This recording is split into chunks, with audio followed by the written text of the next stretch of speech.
วันนี้เดี๋ยวผมจะพามาเจาะสำหรับงาน Dark Work ที่หลายคนสงสัยว่าเฮ้ยเสน่ห์มันคืออะไรวะ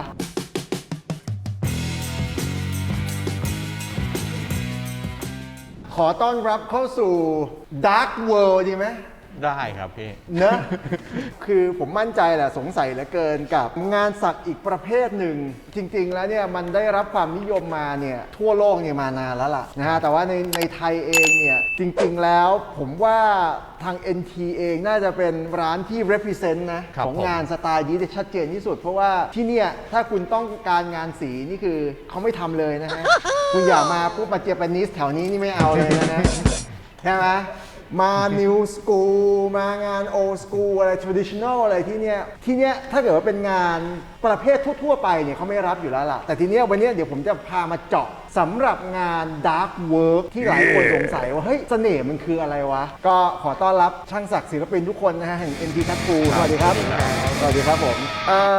เรามาเริ่มกันที่หัวหน้าแก๊งก่อนครับผม New NT Tattoo ครับนะฮะ New เองเนี่ยเราเคยถ่ายคลิป New ไปแล้วครั้งหนึ่งนานมากแล้วหลายเดือนแล้วนะถูกต้องไหมน่าจะเป็นปีแล้วก็พี่เป็นปีแล้วนะคำว่า dark work เนี่ยจริงๆแล้วเนี่ยเดี๋ยวเราเริ่มจากคำจำกัดความโดยรวมก่อนเนาะว่ามันคืออะไรครับคือจริงๆมันน่าจะเป็นเรื่องอารมณ์ของภาพที่มันสื่อออกไปภาพมันจะมีความดาร์กเรารู้สึกว่ามันดูถึงความน่ากลัวหรือว่าอะไรที่มันชัดเจนขึ้นมาครับคือมันคืออารมณ์ของงานชิ้นนั้นที่มันมีความดาร์กอยู่มีความน่ากลัวอยู่นั่นเองแล้วก็ถ้าสมมุติการที่คนจะมาสนใจงานพวกนี้คือ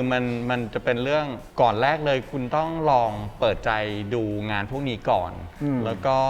เข้าใจถึงอารมณ์ในตัวช่างความรู้สึกต้นต่อของมันว่ามันเกิดจากอะไรหมายถึงเราต้องลองเสพงานไปเรื่อยๆดูก่อนอย่างสมมุติถ้ายกตัวอย่างตัวผมก็คือถ้าเราเป็นคนแบบนี้เราสืบรสนิยมจากตัวเราเองว่าตัวเราอ่ะผมจะเป็นคนแคร์เรื่องความไม่ต้องดูเท่นิดนึงแล้วก็อารมณ์ที่มันถึงเข้าไปกับความรู้สึกเราที่เรามองพอเรามีอารมณ์แบบพวกนี้เข้ามาแล้วอ่ะเราก็จะเราต้องการงานพวกนี้เราก็จะเริ่มศึกษาเข้าไปดูเรื่อยๆมันจะซึมเข้าสมองเราเข้าไปเองอะไรอันนี้คือถ้าเกิดว่าเป็นคนทางบ้านเนี้ยเขาสนใจงานประเภทนี้เนี่ยจริงๆงานประเภทนี้งาน Dark Work เนี่ยมันก็จะมีอีกหลายแขนงข้างในถูกป่ะใช่ครับแล้วซึ่งช่างที่เนี่ยแต่ละคนเนี่ยก็จะมีสไตล์ที่แตกต่างกันทีนี้เอางี้เดี๋ยวผมให้นิวเนี่ยเป็นเหมือนเป็นไกด์นำทัวร์แล้วกันควรจะเริ่มจากช่างคนไหนก่อนที่เขาจะ represent ในแขนงของเขาแล้วผมรบกวนนะแนะนำตัวนิดนึงว่าชื่ออะไรแล้วเราก็จะมาเล่าเรื่องราว represent ตัวเราให้ฟังกับงานเรางั้นเริ่มจากทางนี้ไล่ไปเลยก็ได้โอเคมาก่อนเลยแล้วกันครับสำหรับของผมน่าจะชอบอะไรที่ดูแบบมันดูดาร์กนะพี่แต่มันก็จะดูแบบน่ารักหน่อยดาร์กแต่ก็มีความน่ารักในตัวคือส่วนตัวผมเป็นคนชอบงานที่เป็นแบ็คเวิร์กแบบงานที่เข้มมากอะพี่คืองานมันจะแบบว่าแทบจะเกือบจะกราฟิกเลยแต่ไม่ได้กราฟิกนี่คือหมายถึงว่ามันดำแบบดำปืดอะแต่ว่าไม่ได้แบบไม่ใช่ถมดำอย่างเดียวพี่คือมันมีความดีเทลอะไรด้วยใช่มันจะดำกว่าปกติแล้วผมรู้สึกว่าน้ำหนักมันดำมันเข้มแบบนี้แล้วพออยู่บนร่างกายเยอะๆผมรู้สึกว่ามันชัดเลยมันชัดเจนมากแล้วก็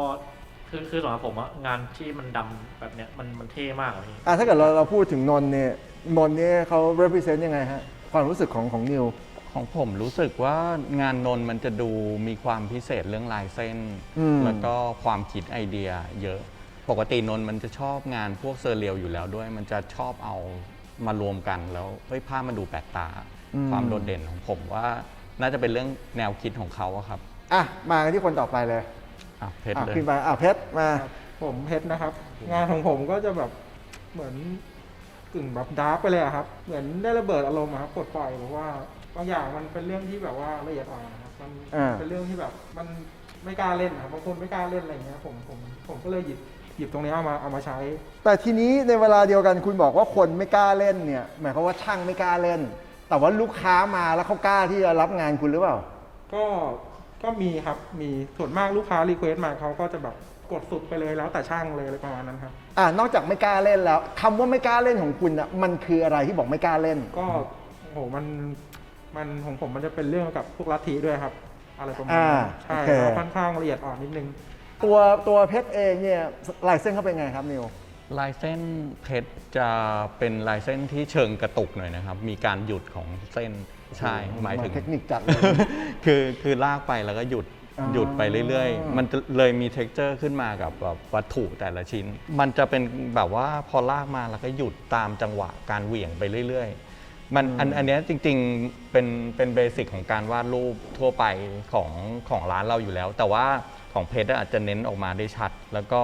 พวก texture อะไรอย่างเงี้ยเพชรจะคัดไปแบบว่าจากการที่ใช้เส้นนะครับ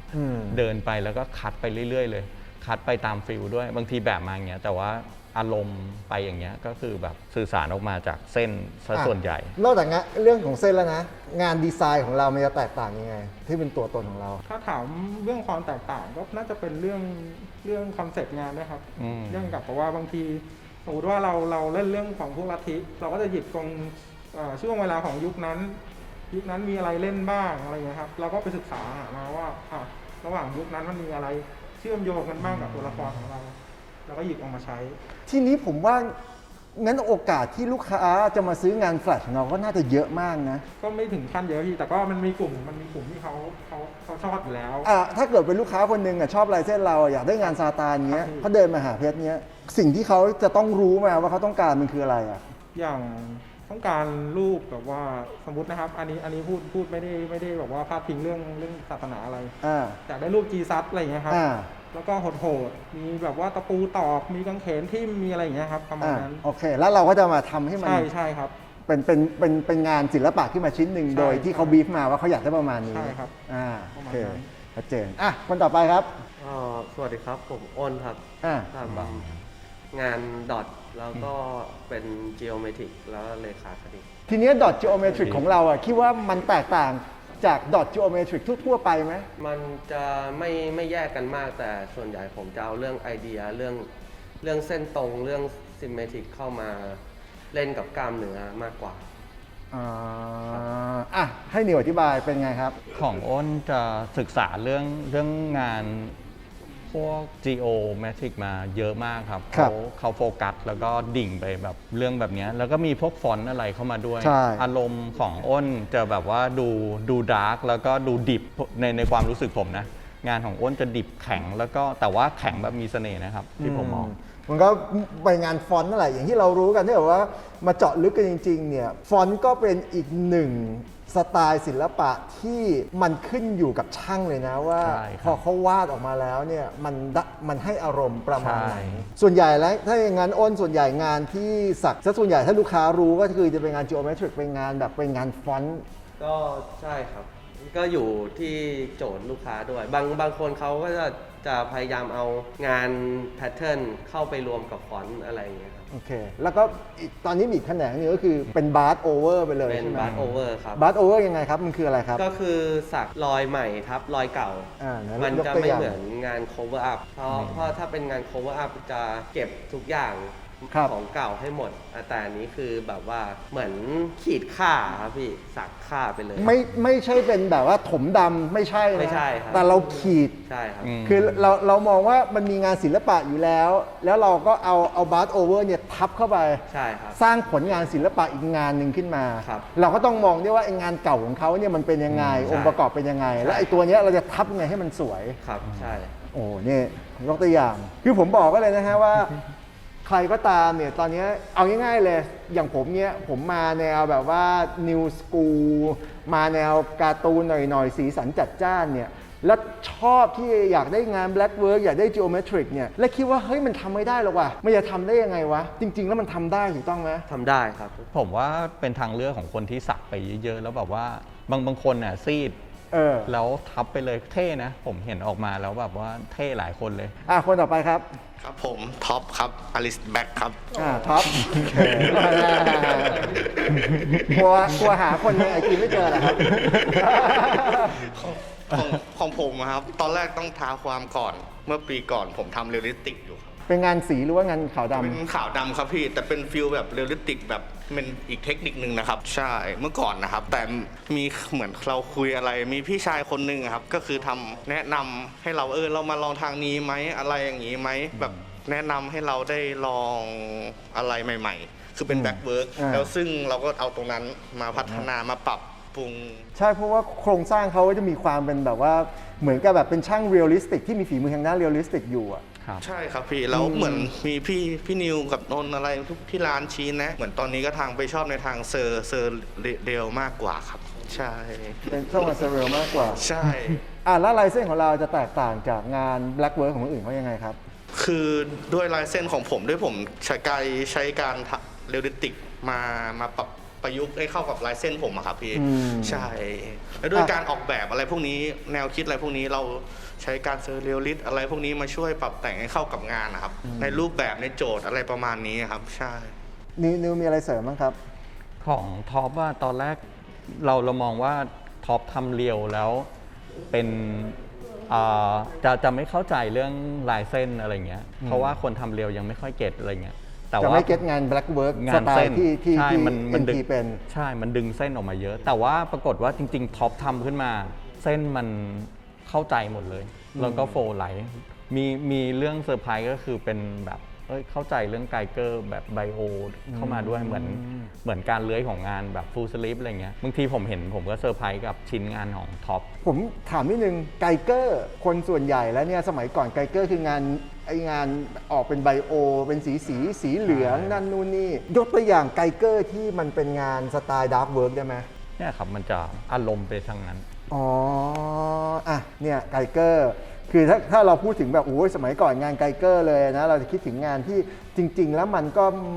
ถ้าเกิดมันเป็นสีสมัยก่อนมันก็ไม่ได้ละเอียดมากนะถูกต้องไหมแต่ถ้าเกิดฝรั่งเขาทำเขาค่อนข้างละเอียดแล้วก็มิติเขาชัดเจนแต่ของเราก็ผมว่าสมัยก่อนนู้นในเรื่องของมิติเนี่ยเป็นสิ่งที่ช่างเองก็อาจจะขาดประสบการณ์ในเรื่องนั้นอันนี้เราต้องยอมรับนะสมัยก่อนนะโอเคชัดเจนมาคนต่อไปก็ทำยืนพื้นเป็นแบบนีโอแต่ว่าก็จะคุมธีมแบบประมาณว่าเป็นกลิ่นอายของโคติกครับเป็นกลิ่นอายของอะไรนะครับโคติกครับโคติกกอติกใช่ไหมมันยังไงอันนี้อธิบายกลิ่นอายของกอติกคือมันก็จะดูแบบเขาเรียกไงเป็นดาร์กแหละครับพี่แต่มันยังมีความสวยงามอยู่ครับสไตล์ผมว่าคล้ายๆพีคถ้าเกิดว่าใกล้ที่สุดนะอารมณ์กลางๆไม่ดุใช่แต่งานเขาจะดุกว่าพีคด้วยดีไซน์เขาอะไรอย่างเงี้ย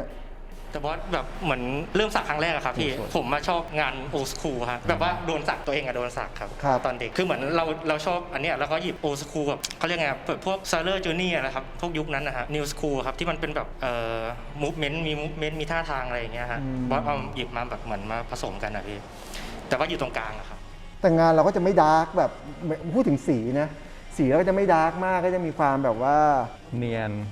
เนียนนุ่มนวลเหมือนบอสจับมาเล่าใหม่อะพี่เหมือนโอสคูลจับมาเล่าเป็นในรูปแบบของผมใหม่นิวเสริมหน่อยหมายความว่าไงที่เขาบอกว่างานโอสคูลกลับมามาเล่าใหม่ในรูปแบบของเขามันยังไงนะฮะบอสชิ้นงานจะดูเรียบง่ายแล้วก็เน้นความคลีนสะอาดของเท็กเจอร์ข้างในไม่ได้มีความหยาบแบบกุขะอะไรเยอะแยะมันจะปักเนียนให้ดูสมูทดูง่ายดูสบายครับแต่ว่าในมุมมองผมนะผมมองว่าของบอสมันมีชิ้นถ้ามันวาดโหดคือโหดโดยไม่รู้ตัวแต่ว่าด้วยอารมณ์ของเขาครับเขาอยากจะสื่อว่าแบบมันเป็นไม่อยากโหดขนาดนั้นโอเคชัดเจนครับชัดเจนงดงามครับแนะนำเลยครับก็สวัสดีครับผมสนิทครับเขางานก็จะเน้นงานผีเลยกุมารลูกกอกอะไรอย่างนี้เลยเนาะใช่ครับมันเป็นช่วงอะครับพี่ผมทำแบบพวกไทยคัลเลอร์อะไรอย่างเงี้ยครับก็มันแล้วแต่ด้วยว่าเหมือนแบบช่วงนั้นผมฝึกวาดอะไรอยู่อะไรอย่างเงี้ยครับพี่ครับแต่ถ้าเป็นช่วงหลังๆช่วงนี้จะอินไปพวกแบบผีจัดหน่อยนะครับแต่ผีตอนที่คุณเป็นตอนนั้นผมว่ามันเลพิเซนต์ความเป็นผีไทยได้ดีมากไหนนิวเล่าสิฮะว่าสไตล์เขายังไงฮะถ้าเกิดว่าพูดถึงสไตล์ผีเนี่ยคือเข้าใจโครงสร้างของลายเส้นไปก่อนแล้วได้ดีเวลาคัดออกมาเป็นชิ้นงานที่เสนอมันเลยดูง่ายและเข้าใจง่ายแล้วก็ถึงด้วยเพราะว่าถ้าคนมีพื้นฐานที่ดี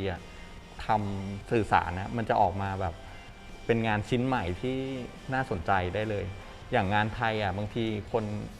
อารมณ์ไทยๆนะครับมีคนหยิบมาใช้เยอะแต่ว่าถ้าโครงสร้างไม่แน่นมันจะไปไม่ถึงนะครับแต่ของผมรู้สึกว่าโครงสร้างเขาดี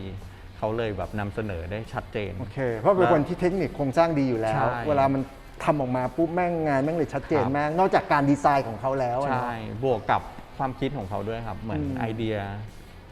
ที่ดูแบบจะไอเดียจะพูดตรงๆคือสะบดนิดนึงมันจะเป็นแบบดู เหี้ย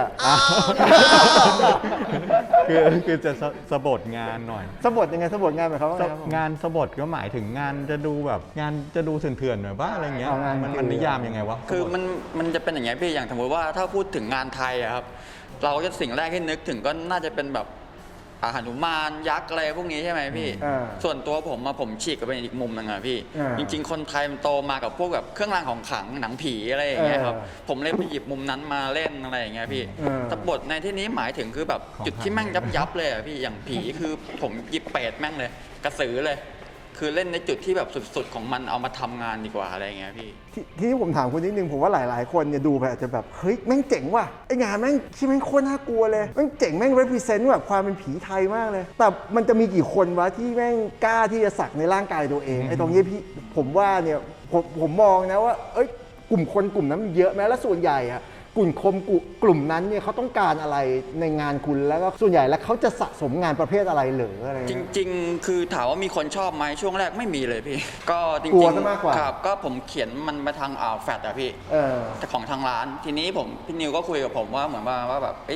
เป็นห่วงในเรื่องของการแบบจะขายออกงานไม่ได้แต่เหมือนแบบผมเคยตกลงกับพี่นิวไว้แล้วว่าแบบเรื่องนี้ก็คือแบบผมขอทำในจุดที่ผมชอบพี่ไม่เป็นไรถ้าไม่มีใครซื้อไม่เป็นไรแต่ว่าแบบเราจะเชื่อพี่ว่าวันหนึ่งมันจะมีคนที่แบบมายอมทำตรงนี้กับเรานะทุกวันนี้ก็ยังไม่มีใช่ไหมฮะมีแล้วคนสักเขาเพียบใช่คือพอจากเราทำไปเรื่อยๆอะพี่เราเริ่มจากคนที่เขาแบบชอบแบบจัดๆอะดังนั้นคาแรคเตอร์ที่จะมาสักกับผมส่วนใหญ่จะเป็นสายลึกกันซะส่วนใหญ่เลยนะพี่สายลึกนี่คือยังไงวะสายลึกคือเก็บสะสมงานหรือเป็นคนชอบเรื่องผีชอบอะไรที่มันแบบอันเดอร์กราวด์จัดๆเลยอะพี่แบบหมายถึงแบบไม่ได้แคร์สื่ออย่างแคร์น้องตุ้ยอย่างเงี้ยพี่ใช่ครับตุ้ยก็คือแบบแต่ละคนมาแบบสักหน้าสักหัวกันมาแล้วอะไรอย่างเงี้ยส่วนใหญ่วัยรุ่นจัดใช่ครับแต่งตัวคนโตก็มีนะพี่แต่เป็นเหมือนแบบจากคาแรคเตอร์มุมมองเขาคือแบบชอบอะไรอย่างเงี้ยผมชอบนะแต่ส่วนตัวแล้วให้ผมแม่งมาสักสักรูปผมควรต้องคิดนิดนึงว่าผมอยากได้อะไรอ่ะคือมันไม่ได้งานง่ายๆที่อยู่ดีคุณจะเอามาแปะบนร่างกายคุณอะไรอย่างเงี้ยเพราะมันมีเรื่องของจิตวิญญาณมีเรื่องของดาร์กไซด์วิญญาณเข้ามาผสมอย่างเงี้ยแต่ผมเคยถามพวกนี้แล้วนะพี่ที่เขาแบบสักไปอะพี่ว่าเขาแบบมองแบบไหนอะเขาก็บอกเหมือนที่ผมคิดนะพี่ว่าเขาจริงๆเขาแค่เสพศิลปะอะพี่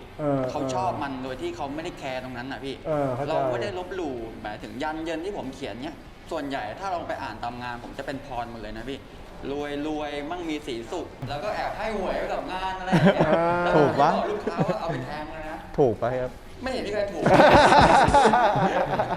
โอเคชัดเจนเอามาพีคนี่ออกรายการพี่บ่อยมากแล้วว่าจะเก็บตังค์กันเนี่ยขอสัก 1% กูว่ารวยแล้วพีคลองเล่าดิสไตล์เราเป็นยังไงค่ะสำหรับพีคจะเป็นนีโอค่ะพี่ก็คือเหมือนจริงๆมันจะเป็นกึ่งแบบพัฒนามาจากโอซากุค่ะที่มันดูเรียวมากขึ้นแต่ว่ามันก็จะไม่ได้เรียวไปเลยนะเหมือนมันยังติดเป็นแบบเป็นลายเส้นแล้วก็เป็นแบบจังหวะบางอย่างที่ไม่ได้ดูแบบเหมือนจริงขนาดนั้นค่ะคือคำว่านีโอเนี่ยของเขาเนี่ยหลายๆคนถ้าเกิดไม่ศึกษาเรื่องศิลปะมารู้แต่เรื่องสักนีโอก็จะคิดว่างานใหม่ที่เอามาประยุกต์ใหม่งานนีโอเช่น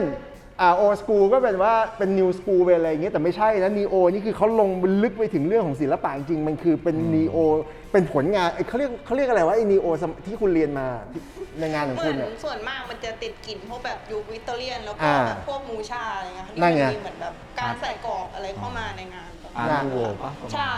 อาร์นูโวเลยใช่ไหม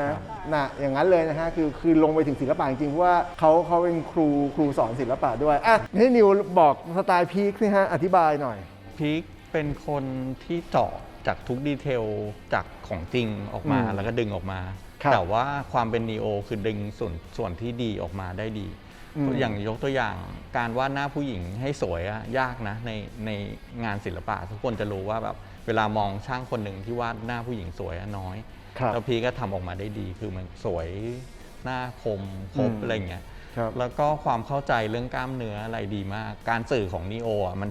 คือการตัดโทนของกล้ามเนื้อออกไปอีกซึ่งตัดแบบพอดี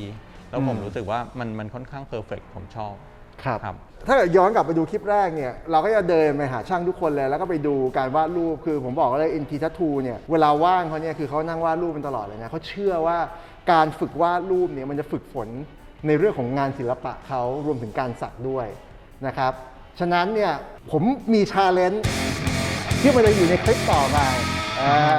จะมีโจทย์อยู่1โจทย์นะแล้วให้ทุกคนเนี่ยวาดในสไตล์ของตัวเอง represent ความเป็นตัวเองออกมาด้วยโจทย์เดียวของผมโจทย์เนี่ยนะ